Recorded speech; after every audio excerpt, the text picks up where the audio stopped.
Magandang araw mga batang Balensuelano. Ako si Ginoong Virgilio A. Oliveros Jr., isang dalubguro sa mataas na paaralang pambansa ng Kanlurang Kanumay. At ako ang inyong gabay para sa araw na ito. Matagumpay nating nairao sa ikalawang markahan. Subalit, hindi pa dito nagtatapos ang ating pakikibaka sa mundo ng pagkatuto. Kaya naman, ngayong araw na ito ay formal kong binubuksan ang ikatlong markahan sa pamamagitan ng pagtalakay sa unang paksa para sa unang linggo. Ano? Handa na ba kayo? Kung ganon, simulan na natin. Para sa linggong ito, ang ating layunin ay nasusuri ang dahilan, paraan at epekto ng kolonyalismo at imperialismo na mga kaluranin sa unang yugto pagdating nila sa Timog at Kanlurang Asya. Bago tuluyang dumako sa ating paksa, magbalik tanaw muna tayo sa nakarang paksang tinalakay natin. Magpapakita ako ng mga larawan, huhulaan ninyo anong larawan ito at ibigay ninyo kung saan kabias ng kaya ito nagmula.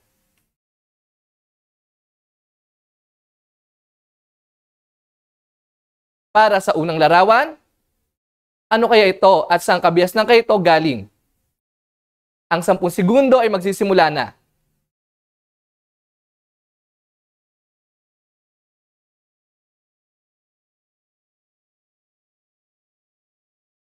Mahusay mga bata, ang tamang sagot ay Great Wall of China at ito ay ambag ng kabias ng Chino.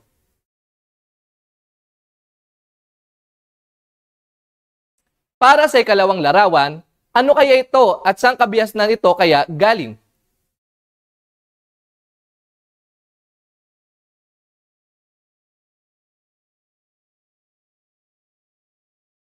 Magaling mga bata, ang tamang sagot ay cuneiform at ito ay pamana sa atin ng kabias ng Mesopotamia.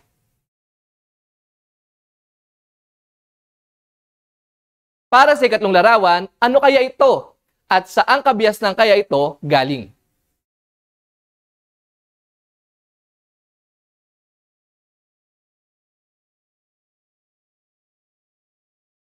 Tama mga bata.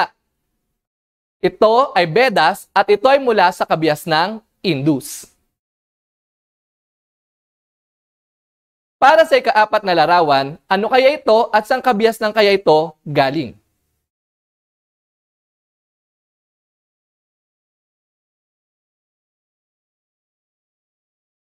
Nakakabilib ang husay nyo mga bata.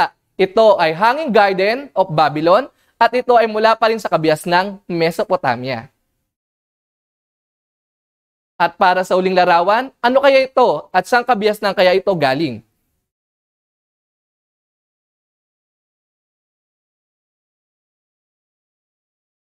Kahanga-hanga ang inyong sagot mga bata.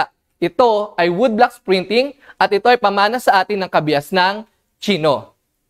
Kung tama ang lahat ng iyong mga sagot, nagpapakita lamang ito na kayo ay maraming natutunan sa mga paksang tinalakay nung nakaraang markahan. Mga bata, bago tayo tuluyang pumasok sa ating mga paksa, maglaro muna tayo ng 4 pick 1 word. Mga bata, alam kong hindi bago sa inyong larong ito. Magbibigay ako ng 4 na larawan at huhulaan ninyo anong bansa kaya ang tinutukoy nito. Bibigyan ko lamang kayo ng 10 segundo sa bawat puzzle. Tara, simulan na natin.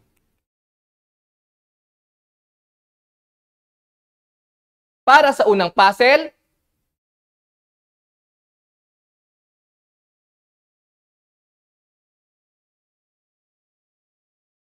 mahusay mga bata, ito ay bansang Portugal. Para sa ikalawang puzzle,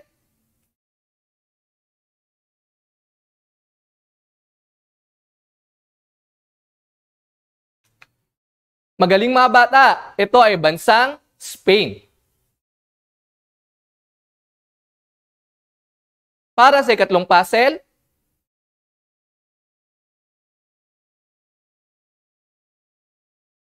tama mga bata, ito ay bansang France. At para sa uling puzzle,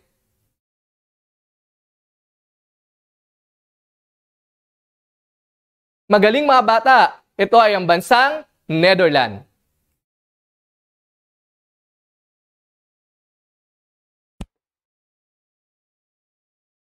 Mga bata, mapapansin natin na merong 4 na bansa tayong hinulaan. Ito yung bansang Portugal, Spain, France, Netherlands. Sa tingin nyo mga bata, ano kaya ang pagkakapareho ng mga bansang ito? Tama kayo. Ang mga bansang ito ay pawang mga kaluraning bansa at sila ay mga bansang nanguna sa paggagalugad at paghahanap ng mga lupain sa Asya. Naging madali ang paghahanap ng mga bagong ruta patungo sa Asya dulot ng 2 bagong tuklas instrumento sa paglalayag. Ito ay ang kompas at ang astrolabe. Alam niyo ba mga bata, bago natuklasan ng mga kanluranin ang ruta patungo sa silangan, una na munang nagtungo ang mga taga-silangan sa kanluran at ito ay sa pamamagitan ng sinaunang ruta ng kalakalan. Ang mga kalakal na Asya ay nakarating sa Europa sa pamamagitan ng 3 ruta. Ang hilagang ruta, ang gitnang ruta, at ang timog ruta.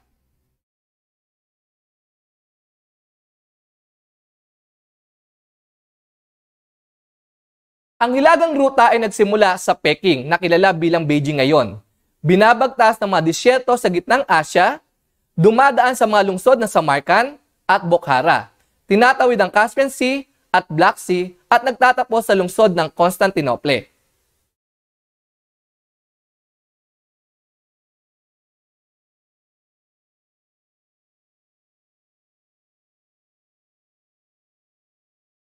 Ang panggitnang ruta ay pinaghalong pandagat at panglupang paglalakbay.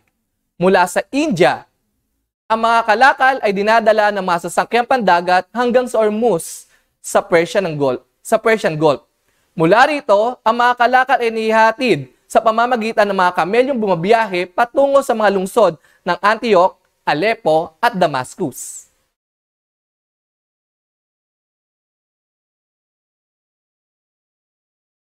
Ang timog ruta ay paglalakbay pandagat. Sa simula hanggang sa katapusan.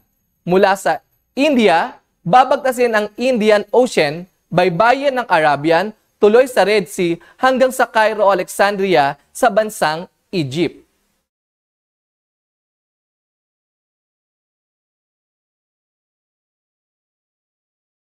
Sa mahabang panahon, ang 3 rutang nag-uugnay sa Asya at mga kanluranin sa pamamagitan ng kalakalan ay laging bukas. Ngunit, sa pagsapit na 14 hanggang 15 siglo, ang malaking bahagi ng silang rehiyon ng Mediterranean Sea ay sinalakay ng mga Turkong Muslim.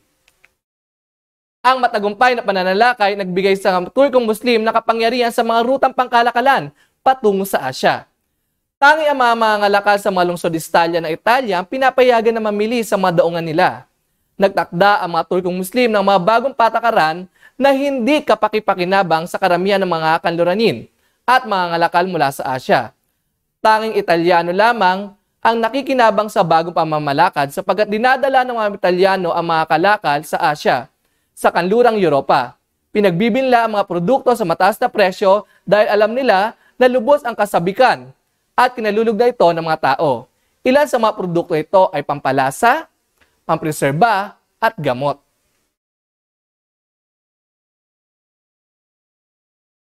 Bagamat maraming kalakal ng Asya ang nakarating sa Europa, kaunti lamang ang nalalaman ng mga kanluranin tungkol sa mga lugar na pinanggagalingan ng mga produktong kinasasabikan nila. May ilang masalik ang tinuturo sa pagdating ng mga kanluranin sa Asya. Ilan sa mga ito ay ang krusada, ang paglalakbay ni Marco Polo,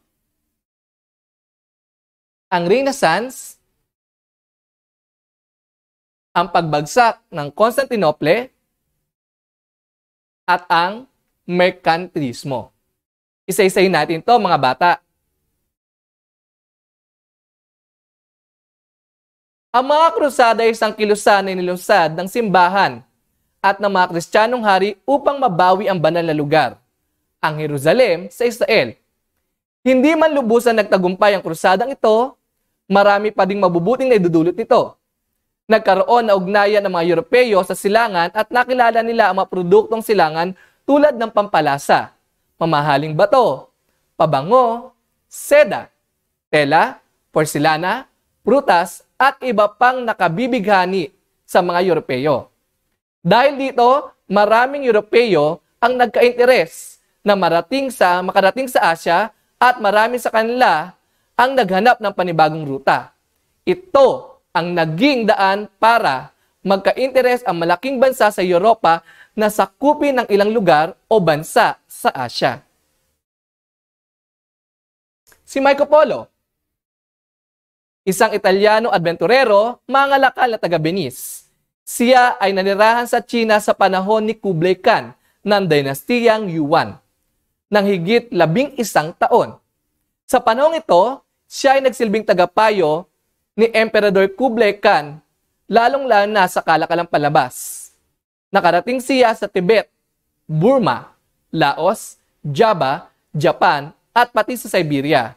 Noong 1275, bumalik siya sa Italia at doon inilambag niya ang kanya aklat na The Travels of Marco Polo na naglalahad ng mga magagandang kabiasnan sa Asya, lalo na sa China, at inilalarawan niya ang karangyaan at kayamanan nito. Dahil dito, maraming adventurerong Europeo ang namangha at naikayat na makarating at may pagsapalaran sa Asya. Ang Renaissance ay salitang Pranses ang ibig sabihin ay muling pagsilang. Ito ay nagpasimula sa Italia na naganap noong 1350. Isa itong kilusang pilosopikal na makasining at ito ay binigyan diin ang pagbabalik ng interes sa mga kaalamang klasikal sa Greece at Rome. Napalitan ito ng makaagham na pag-isip mula sa mga pamahiin. Masasabi ang pangunahing interes ay labas sa saklaw ng rehiyon. Sa panahong ito, ang Renaissance ay nakatuon sa interes ng tao sa estilo ng disenyo, sa pamahalaan, sa edukasyon, sa wastong paugali, at sa paggalang sa pagkatao ng isang individual. Sa makatuwid, ang Renaissance ay nagbukas daan sa pagbabago sa larangan ng kalakal at negosyo, kaya umusbo ang revolusyong komersyal na nagdulot ng mga pagbabago sa gawang pang-ekonomiya. Ang pagbagsak ng Constantinople ay ang Asyanong teritoryo na pinakamalapit sa kontinente ng Europa. Ito ay nagsisilbing rutang pangkalakalan mula sa Europe patungo sa India, China at iba pang bahagi ng silangan na napasakamay ng mga Turkong Muslim noong 1453. Ito ay nagresulta ng ganap na pagkontrol ng mga Turkong Muslim sa mga ruta ng kalakalan mula sa Europa patungo sa silangan. Ang ugnayan ng mga Europeo at Asyano ay naputol. Tanging mga Italyano mangangalakal ang pinayagan ng mga Turkong Muslim na makadaan sa ruta. Dahil dito, napilitang maghanap ng bagong ruta ang mga mangangalakal na Europeo.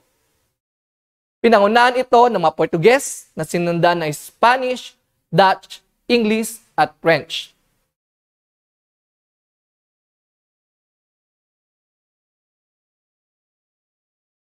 Ang panghuli ay ang merkantilismo. Ito ay prinsipyong paekonomiya na kung saan ang maraming nito at pilak may pagkakataon na maging mayaman at makapangyarihan ng isang bansa. Kinakailangan ng mga Europeo na makahanap ng mga lugar na mapagkukunan ng likas na yaman at hilaw na sangkap. Ang pamamaraan sa pakikipagkalakalan at ang pagbabangko ay napaunlad, kaya't ito ay nagdulot ng malaking kita ng mga bansang Europeo. Ang mga dahilan ay nagbunsod sa mga kanluranin na makarating sa Asya at naging daan para sumigla ang palitan ng kalakalan ng mga Europeo at mga Asyanong mga ngalakal at nakilala ang kanang mga kanluranin ang mga likas na yaman, mga hilaw na materyales at panustos sa industriya. Ngayon mga bata, tapos na ang ating talakayan.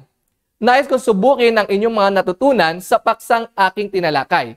Magkakaroon tayo ng maikling pagtataya sa pamamagitan ng fact or block. Madali lamang ito. Kung sa tingin nyo tama ang pahayag, ang isasagot nyo ay fact. At kung sa tingin nyo mali naman ang pahayag, ang sasagot nyo ay block. Bibigyan ko lamang kayo ng 10 segundo sa bawat bilang. Ano? Handa na ba kayo? Kung ganon, simulan na natin.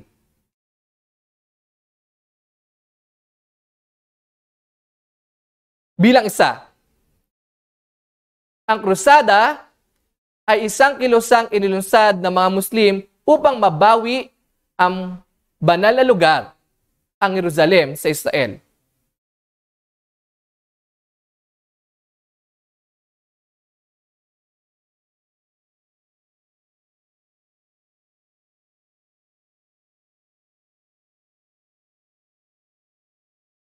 Mahusay mga bata. Ang tamang sagot, block. Para sa ikalawang bilang, si Marco Polo ay nagsilbing tagapayo ni Emperador Kublai Khan ng dinastiyang Yuan.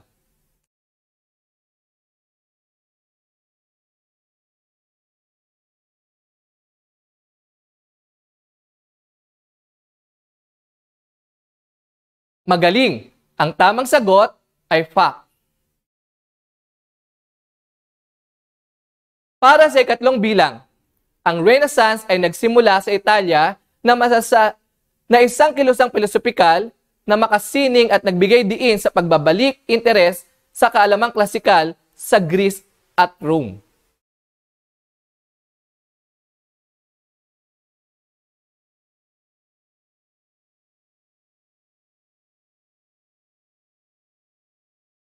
Mahusay, ito ay fact. Para sa ikaapat na bilang, ang Constantinople na sentro ng kalakalan sa sinaunang panahon ay bumagsak sa kamay ng mga misyonero mula sa Europa.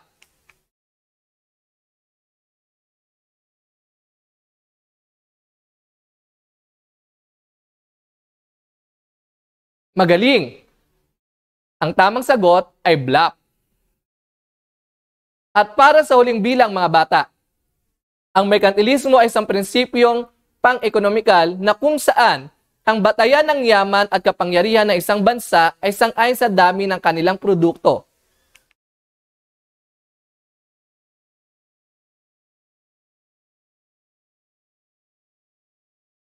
Magaling! Ang tamang sagot ay block pa din.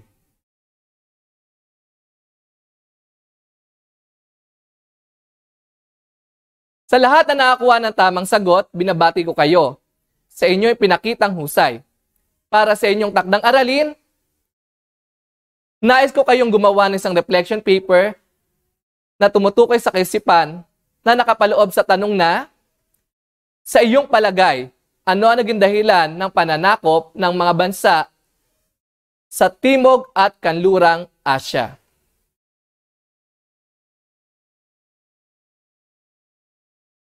Mga bata, bago ako tuluyang magtapos sa aking presentasyon, nais ko ibahagi sa inyo ang aral ni Master Oogway sa Kung Fu Panda.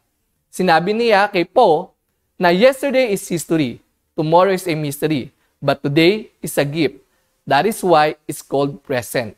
Kaya mga bata, ngayong araw na ito, ipagpasalamat at pahalagahan natin kung anong meron tayo at gamitin lagi sa makabuluhang bagay ang mga oras na lilipas.